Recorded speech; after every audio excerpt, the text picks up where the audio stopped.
अपने रूप, रंग या गुण पर घमंड कभी भी ना करें। एक समय की बात है, एक बार दांत और जीभ में भयंकर युद्ध छिड़ गया। दांत ने जीभ से कहा, अरे, तुम सिर्फ मांस के लोथड़े हो। तुम में तो कोई भी खूबी नहीं है।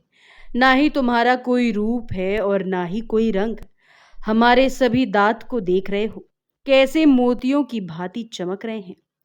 जीभ बेचारी ने कुछ भी नहीं कहा और वो चुप रही।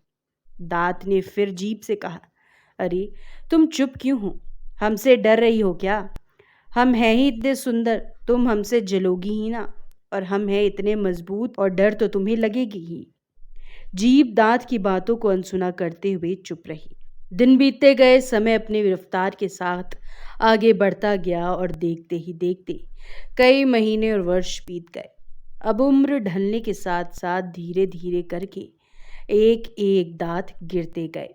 लेकिन होना क्या था, जीभ वहीं ज्यों की त्यों बनी रही। अब कुछ बचे हुए दांत जब गिरने को हुए, तब जीभ ने दांत से कहा, भैया, बहुत दिन पहले आपने मुझसे कुछ कहा था। आज उन सब का उत्तर दे रही हूँ। इंसान के मुंह में आप सब दांत मुझसे बहुत बाद में आए हैं। मैं तो जन्म के साथ ही पैदा हुई हूँ। अब आयु में भी तुम मुझसे छोटे हो, लेकिन छोटे होने के बावजूद भी एक एक करके तुम सब मुझसे पहले विदा हो रहे हो।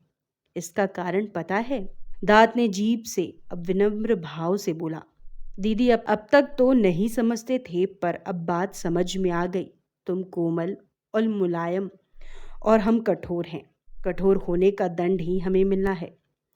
मित्रों, आप सब भी कोमल बनिए। कोमल से तात्पर्य है आपका व्यवहार रूखा ना हो, आपके कार्य दूसरों को सुख ही प्रदान करे। जो इंसान जीभ के समान कोमल होता है, जिसकी वाणी मीठी होती है और जिसका व्यवहार कोमल और मिलनसार होता है, उसे सभी पसंद करते हैं और उसे कभी भी कोई छोड़ना नहीं चाहता।